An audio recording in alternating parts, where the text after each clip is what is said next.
The desert was quiet, too quiet. No wind, no sound. Just heat and sand. Daniel walked slowly, his steps heavy and his mouth dry. His suit was covered in dust. He had not seen another human in days. His ship had crashed far from any colony, and now he was lost. He held a broken scanner in one hand. It blinked weakly, showing a strange energy signal nearby. He didn't care what it was. Shelter, water, anything would help. As the red sun began to set, Daniel saw something ahead. A black shape against the gold sand. A structure half buried, old, but standing. He forced himself to move faster. Each step felt like lifting a rock. The building was made of dark stone, smooth and cold, even in the heat. It looked like a temple, but not human. Alien markings were carved into the walls. Some glowed faintly, like they were alive. He stepped inside. The air changed. Cool. Still. Thick with a strange smell, sweet and metallic, like old blood mixed with flowers. He moved deeper. Then he saw it. In the center of the temple.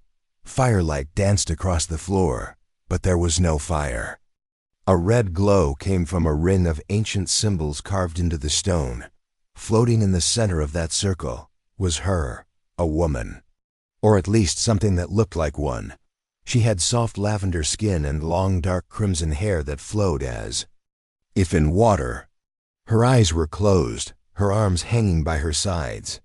She wore a silver robe that shimmered with each breath. If she was breathing at all. Around her floated strange lights, small, flickering orbs. Runes moved like tiny stars across. Her skin glowing dimly. Daniel stopped, heart racing. Is she alive? He whispered to himself. The moment he spoke, her eyes opened, bright, glowing red with golden rings.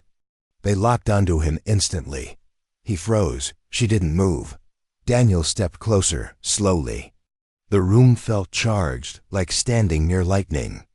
His boot brushed against a small stone at the edge of the glowing circle. It rolled forward right onto one of the runes. A loud crack echoed through the temple. The lights around her flashed. Her body arched, and the symbols around her began to twist and burn away.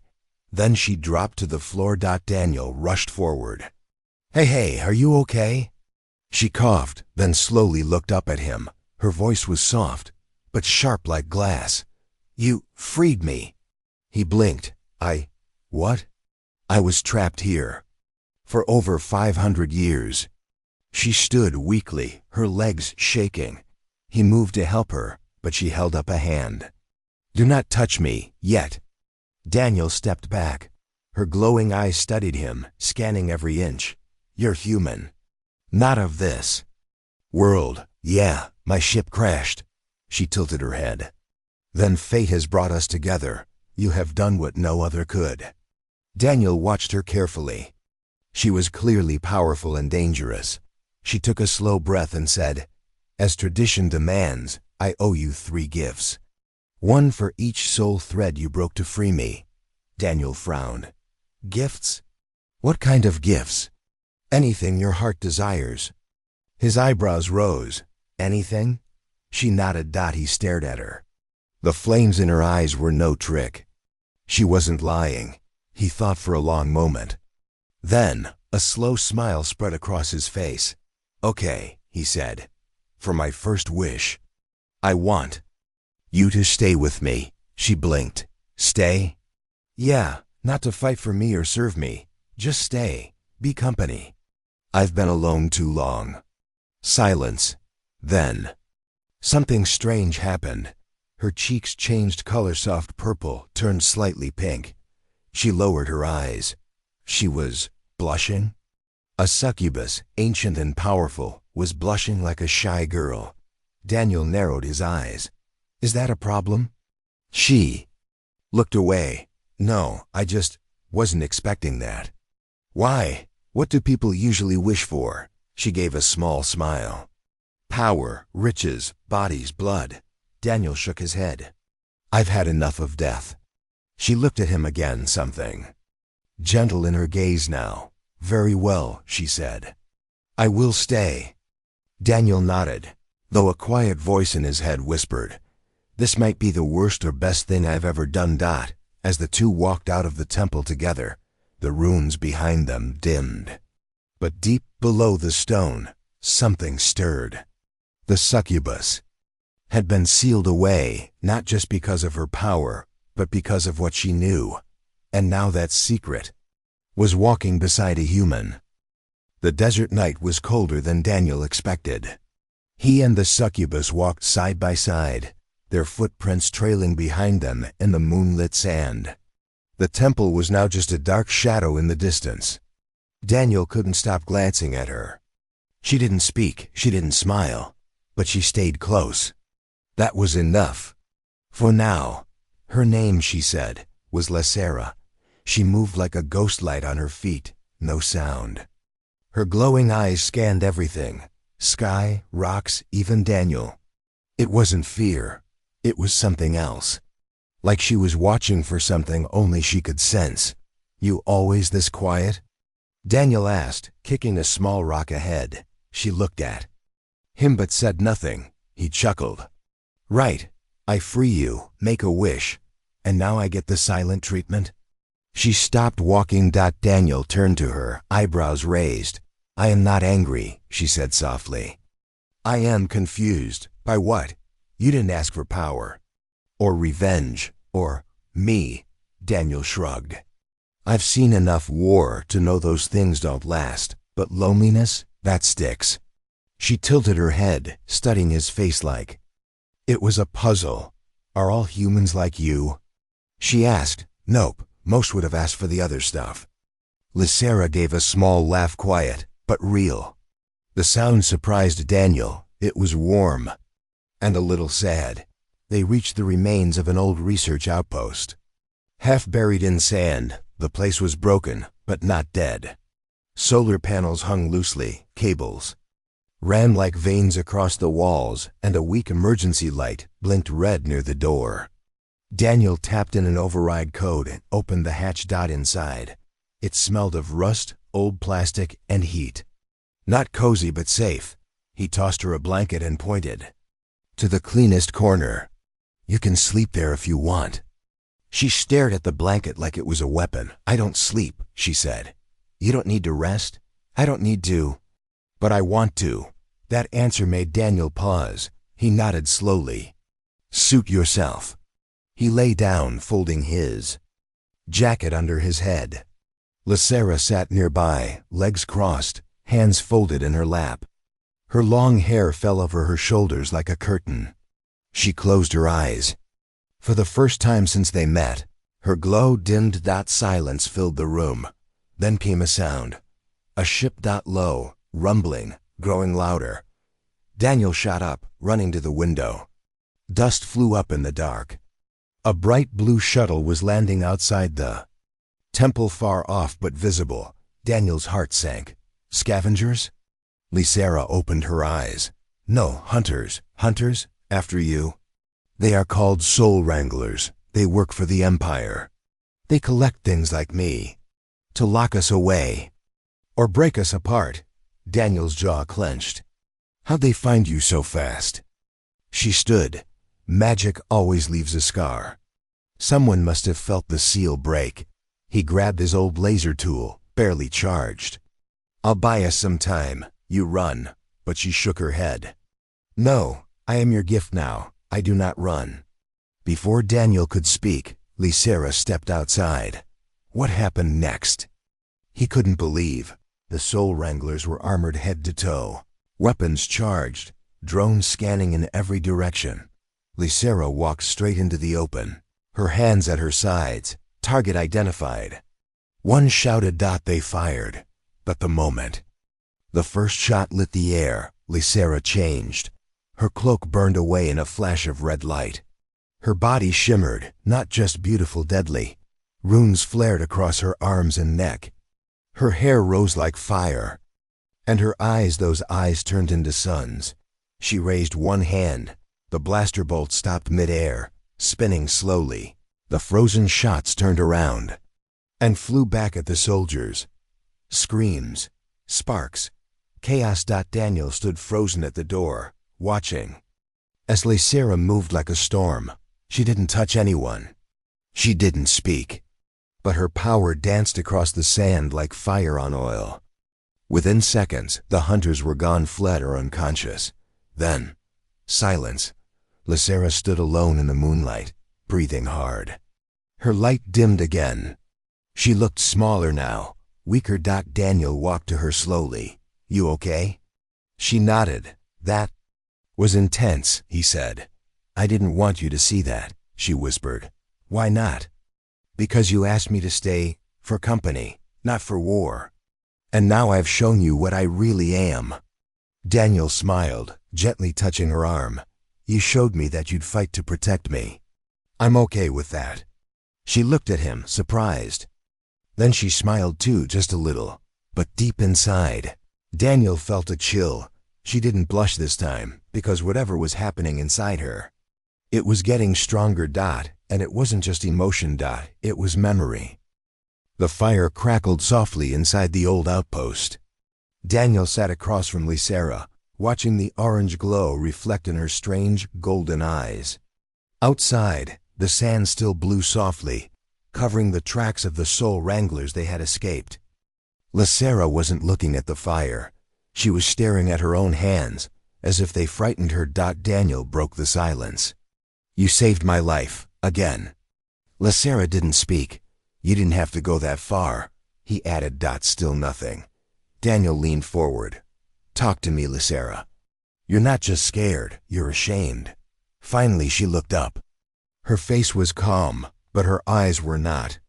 Something deep and broken swirled behind their glow. "You don't understand," she said softly. "I didn't just save you. I broke myself to do it." Daniel frowned. "What do you mean?" She held up her palm. The rooms that once shimmered were faded now. Her voice dropped, low and tight. "Each time I use that power, I lose part of myself. Not my strength, my freedom." "Freedom from what?" Lysera's fingers trembled. "From becoming what they made me to be." Daniel's breath caught. "Then tell me, who are you really?" She looked him dead in the eyes. "Is that your second wish?" She whispered. He froze. Part of him wanted to ask something else, anything else. But his gut told him this was what he needed to know. "Yes," he said. "That's my second wish. I want the truth, all of it." Lysera sighed. Then slowly, painfully, she began to speak. "I was created," she said. "Not born." Daniel blinked. "Created?" She nodded. "Thousands of years ago, during the bio-wars, the alien empires were building living weapons. Beings that could charm, kill, and manipulate without detection. I was one of them, a high-class emotional predator. A succubus." She said the word like poison. "But something went wrong," she continued. "We were too human. We learned too fast. We started asking questions, why we had to seduce, why we had to obey. Some of us were erased. Others were sealed." "And you?" Daniel asked. "I was different," Lysera said. "I didn't question. I loved." Daniel's eyes widened. "I fell for a human," she whispered. "A soldier who found me wounded on a battlefield. He treated me like a person. Like you do." Daniel's voice was soft. "What happened to him?" "They took him," she said. "Ripped him apart to study how a human could bond with one of us. Then they sealed me, called me a failure. Locked me away in that temple, where I waited. Until you came." Silence hung in the air like thick smoke. Daniel leaned forward. "So that's why you looked at me like that. Back in the temple." She nodded slowly. "You have his eyes, his voice, his smell. You carry echoes of him, but I don't know if it's memory or fate playing a cruel game." Daniel swallowed. "Do you think I'm him?" "I don't know," she said. "But every time I look at you, it hurts. Like something inside me is trying to remember a dream I've forgotten." Daniel sat back, stunned. She looked at him, her expression softer now. "You should run," she said. The Empire won't stop, and I'm not safe. For you, for anyone. But Daniel shook his head. I made 2 wishes, he said, and I'm not done yet. She blinked. I wished for your company. Then I wished for your truth. And now I know what I'm walking with. Doesn't mean I'm walking away. Lysera stared at him for a long moment. Then she stood. Her movements were slow, unsure. She walked to him, knelt beside him, and placed her hand over his chest. You asked for truth, she said. Then hear this, Daniel. Her fingers glowed faintly. I don't want to be a weapon anymore. He gently placed his hand over hers. Then don't be. The firelight flickered far off in the sky. 2 ships passed silent, cold, and watching. The Empire was closing in, but in that small corner of the desert, 2 lost beings, 1 human. 1 ancient sat side by side, bound not by magic or war, but by something far more dangerous. Daniel woke before sunrise. His back hurt from the metal floor, but it wasn't pain that pulled him out of sleep, it was silence. Lysera wasn't beside him. He sat up quickly. The fire was out. The air was cold. Her blanket was neatly folded in. The corner untouched. He stood and walked outside. She was there, standing on a ridge above the outpost, arms crossed, eyes fixed on the horizon. Her hair moved slowly in the breeze. She didn't turn as he approached. You didn't sleep, Daniel said softly. I never really do, she replied. My kind don't dream, not like humans. He stood beside her. What are you watching? UFO? Ships, she said. They're coming. I feel them. Like needles behind my eyes. Daniel nodded. Then we should move. But she didn't move. She stared out at the pale sky, lips pressed tight. They're not just coming for me this time, she said. They'll come for you too. Daniel's voice was steady. Let them. Lysera looked at him, this time with something different. Not fear, not sadness. Something close to affection. You are strange, she said. You knew me for 2 days. I've shown you magic, death, and old scars.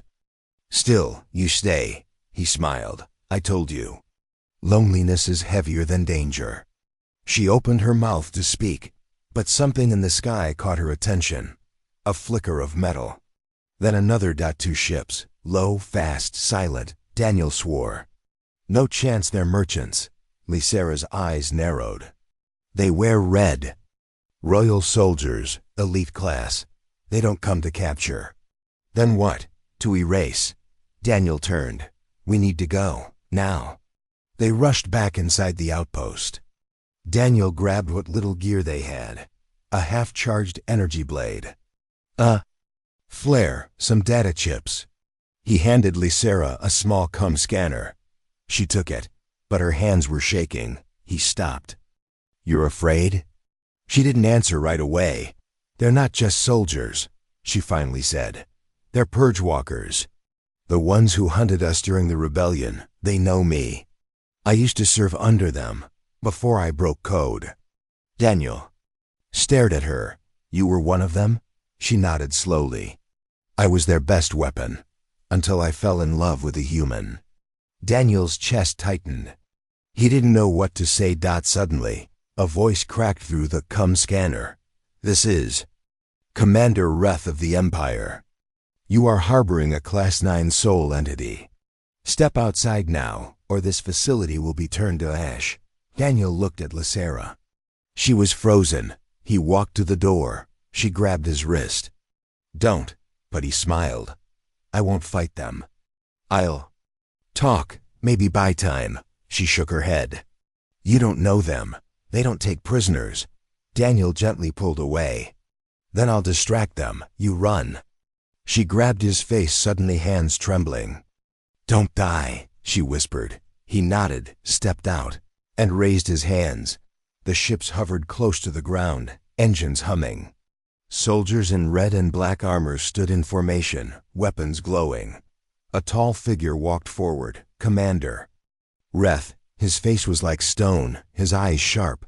You are Daniel Holt, Reth said. Civilian class, human colony born. You will step aside and surrender the entity. Daniel kept his hands raised. She's not a weapon anymore. She doesn't want to fight, Reth laughed coldly. Doesn't matter what she wants. Her kind are ticking bombs.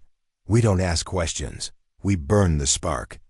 Daniel stepped forward. Then burn me too. Reth raised his hand and paused from behind Daniel. A glow erupted. Lysera stepped into view. Her cloak was gone. Her markings brightened, but her face was calm.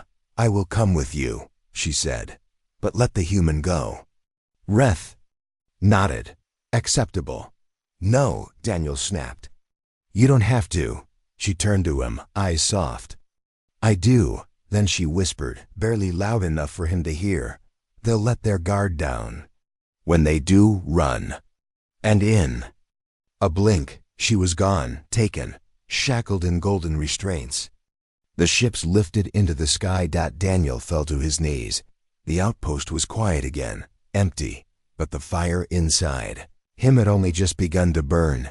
They took her, and something deep inside Daniel told him. They just made their biggest mistake. They kept her in a black room. No windows, no clocks. Just light that came from nowhere and shadows that never moved. Lysera sat on the cold metal floor, hands bound by golden cuffs that burned if she tried to shift her power. She was too tired to fight, not from the cuffs, but from what she had lost. Daniel. Was he alive? Had he listened and run? Or had he been silenced by the soldiers the moment she gave herself up? She didn't know. She was alone again like before. The door hissed. Open. Commander Reth walked in, flanked by 2 guards. His boots clicked loudly on the floor, each step like a countdown. You disappoint me, he said coldly. You used to be the finest hunter among us. Lysera didn't answer. He circled her like a vulture. You chose a human again. You don't learn. Still, she said nothing. Reth crouched in front of her.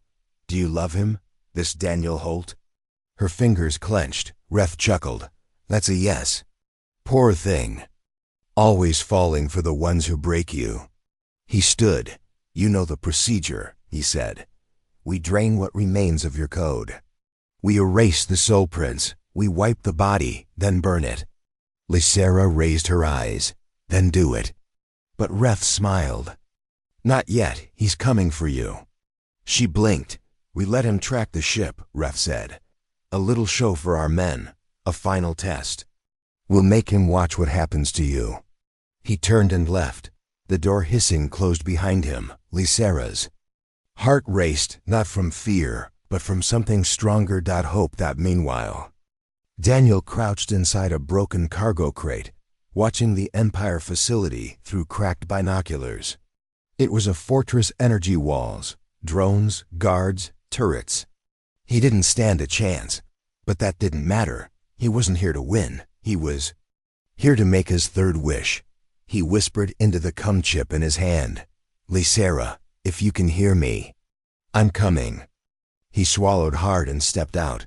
The moment he crossed into the open, alarms screamed. Searchlights found him. Guards shouted and he raised both hands, shouting back. I'm not armed. I'm not here to fight. They tackled him anyway. He hit the ground hard, a fist to the ribs, a boot to the side. Then darkness. Daniel awoke in the same cold room. Across from him, Lysera sat still bound, but her eyes wide with disbelief. You idiot, she whispered. You followed me. He smiled, blood on his lip. Told you I wasn't done with my wishes. Before she could respond, Reth entered again, this time with more soldiers and a camera drone. He gestured between them. The traitor and her pet. He said, let's end this. Lysera stood, even with the cuffs on. You think this will break me? She asked. Reth smiled. No, but it will break him. Daniel's voice cut through the tension. I still have one gift left. Everyone turned. Reth laughed. You think she's in any condition to give you anything now? Daniel looked at Lysera, not her chains, not her power, just her face. And he said clearly, "For my third wish, I want you to be free." Lysera froze. The runes on her cuffs flickered. The guards shouted. Reth raised his weapon. But then, the binding snapped. Light burst from her skin, brighter than any sun. Runes exploded in gold and white, not red. The code her curse shattered. Her eyes turned from glowing fire to soft golden warmth. Lysera fell to her knees. Crying. The room shook. The guards fired, but the bolts melted mid-air. Daniel ran to her, holding her as she trembled. "You're free now," he whispered. "No more commands, no more cages." Reth stood frozen. "This is impossible," he hissed. She was bound by high-law soul chains. A wish can't break, but it did. Because Daniel didn't ask for power, or protection, or even love. Asked for choice. And that was the one thing they never gave her. As the facility burned around them, Lysera and Daniel escaped through the emergency tunnels. They didn't speak for a long time. Finally, Lysera said in a quiet voice, "I didn't even know I wanted to be free. Until you asked for it." Daniel smiled gently. "You didn't blush this time." She looked at him with wet eyes and replied, "I would've. But I didn't want to miss your face." The stars above this moon were quiet. No patrols, no scanners, no umpire. Just a sky full of peace. Daniel adjusted the solar panel, wiping sweat from his brow. He looked up at the two moons glowing above him. The air was thin but clean. It smelled like rain was coming soon, though. Rain hadn't fallen in years here. He turned to the small house behind him. It wasn't much as scrap metal, old tech and welded pieces from their escape pod, but it was home now. Their home. Inside, Lysera was on her knees, planting soft blue sprouts in the soil bed Daniel had built from rusted crates. She hummed quietly, almost like she didn't know she was doing it. Her hair, once wild and glowing, now hung loosely over one shoulder. The golden light in her eyes had dimmed, but not from weakness, just peace. Daniel stepped into the doorway. "You're humming again," he said, smiling. She looked up, surprised. "I didn't notice." "It's nice," he said. "Makes this place feel less haunted." She smiled back. A real smile. They hadn't talked about the escape. Not yet. They hadn't talked about the wish either. Some things didn't need to be rushed. Instead, they spent days rebuilding, fixing, planting, talking about silly things like cooking, old stories, and what clouds looked like back on Earth. But at night, when the fire burned low and the wind outside grew still, Daniel would see Lysera watching the stars, quiet, distant, like she was still waiting for something. One night, Daniel found her sitting alone on the metal steps. A soft blue blanket was wrapped around her shoulders. The stars reflected in her eyes. He sat beside her. "You okay?" he asked. She hesitated. "Do you believe in soul marks?" Daniel raised an eyebrow. "The romantic kind?" She nodded. "The kind where two people are connected across lifetimes. Different bodies, same core." Daniel leaned back. "Not really, but I'm open to the idea." She looked at him. "His name," she whispered.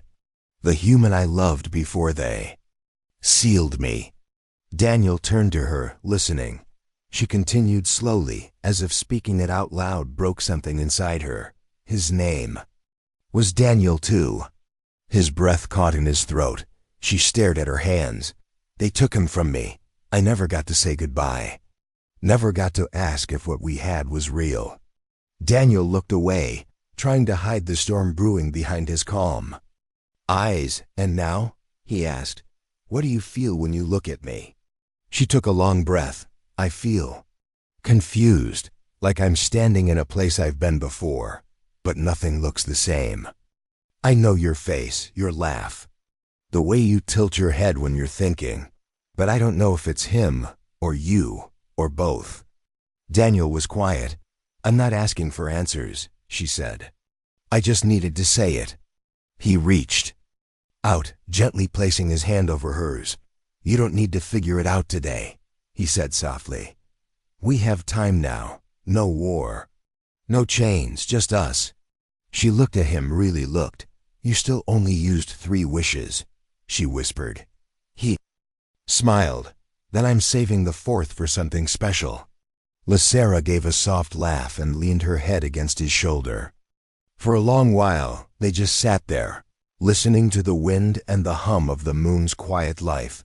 But peace has a shadow. From orbit, far beyond the reach of their scanners, an unmanned Imperial satellite recorded a heat signature, a flicker. Small and strange, the data was marked, flagged, stored. Not for attack, not yet, but for curiosity, because whatever was down there, it had changed. The Succubus, once labeled as Class 9, was now reading as human adjacent. Her core code, mutated. Her power, diminished, yet uniquely stable, and more strangely, her emotional matrix had grown. They didn't know what it meant yet, but someone somewhere had already whispered the word evolution. Back on the moon, Lysera opened her eyes at dawn. Daniel was still asleep beside her. And for the first time in centuries, she whispered something she never thought she'd say again. I hope we're not soulmates, she said quietly. Then she smiled. Because this time, I want to fall in love from the beginning. The stars weren't peaceful anymore. Daniel felt it first deep in his chest, like static before a storm. The air was different. The silence they'd grown used to had weight now, like something was pressing on the edges of the world. Lysera felt it too. She stood on the ridge outside their home, staring up at the sky. No words, just stillness. The same stillness she'd felt once before, right before the Soul Wranglers came. Inside the house, the paddle flickered for the first time in weeks. A message, short, simple, you were found. Daniel cursed it under his breath and turned to grab the gear bag. They didn't have weapons. They didn't have backup. They only had each other. Lysera didn't move. You don't want to run? He asked her. She shook her head. I'm done running. Daniel stepped beside her. We can't fight them, not again. I know. Then what do we do? Lysera looked at him, her eyes no longer glowing, just deep, warm, and clear. We show them, she said. The Empire's dropship landed like thunder. It was bigger this time. Cleaner. No wranglers, no shock troops. Only one person stepped out. She was older, tall, skin silver like polished chrome. Her voice was calm. I'm Admiral Hest. I'm not here to arrest either of you. Daniel and Lysera stood side by side, unarmed. The Admiral studied Lysera carefully. You've changed. Yes, Lysera said.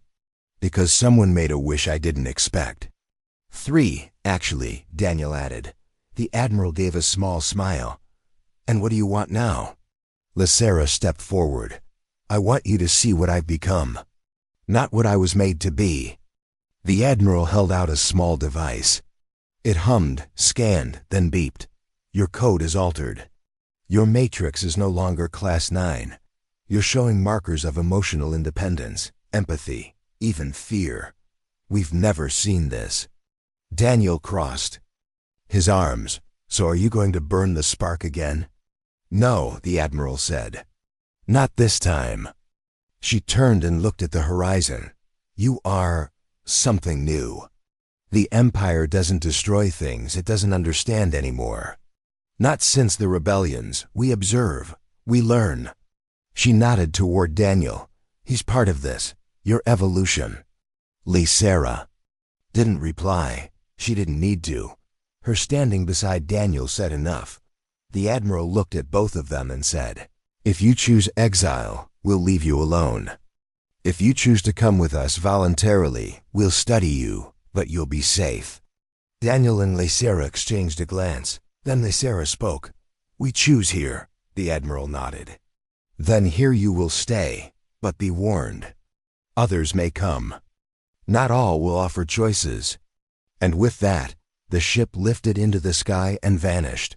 Later, that night, Daniel sat beside the garden, turning soil with one hand, thinking. Lysera knelt next to him, her hands brushing his as they worked. Did you mean it? He asked. Mean what? That you wanted to start from the beginning, she smiled. Yes, he looked at her. Then let's make a new beginning. He pulled something from his coat pocket, a small smooth stone with a silver string wrapped. Through a hole, not a ring. Not jewelry, just something simple. Something that belonged to them. Lysera took it gently, her fingers brushing his. She leaned close, and for a long moment, said nothing. Then she whispered, I was created to serve, then. I was used to destroy. Then I was locked away. She paused, voice shaking. But you, Daniel, you looked at me and never saw a weapon. Never asked for power. You gave me time. Gave me silence. Gave me choice. Her eyes glistened. You didn't save me, she said. You showed me how to save myself. Daniel smiled, gently tucking her hair behind her ear. You were never a gift to be claimed, Lysera. You were my future all along. Above them, the stars continued to shift, but in that quiet, hidden corner of the universe, a man and a former weapon sat together in the soil, planting roots not just in the ground, but in each other. And for the first time in many lifetimes, she wasn't afraid of blooming.